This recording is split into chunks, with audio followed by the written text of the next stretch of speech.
the hardest thing about growing your podcast is going from like 0 listeners to your first 100. It's a lot easier to go from 10,000 to 10,100 than it is to go to 0 to 100. So for us, it was like, how do we get this in front of people? So we used like our sales chops. Armand and I, when we launched the show, we both committed to each other that we were going to text. We were going to personally text in a drip sequence 200 people in our network. 100 each? No, 200 each. Wow. 200 each. Love that. The first 50, it's easy, right? It's like guys I wrestled with. It's like buddies from high school, cousins. Next 100, a little bit tougher, like coworkers from 2 jobs ago.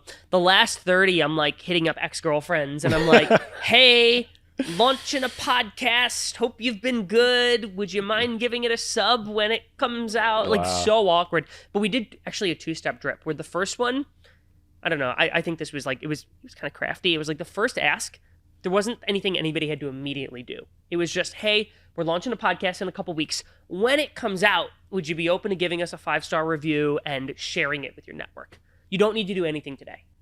And so the positive response rate was much higher because there was no immediate action people had to take. Just a quick agreement. Got you. Yeah. Now you're locked in. You already said yes. So 2 weeks later, I'm like, hey, you know how you said yes to that thing?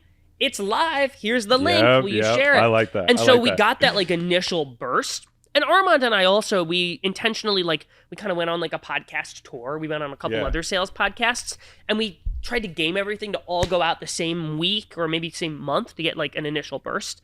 But that was really by design.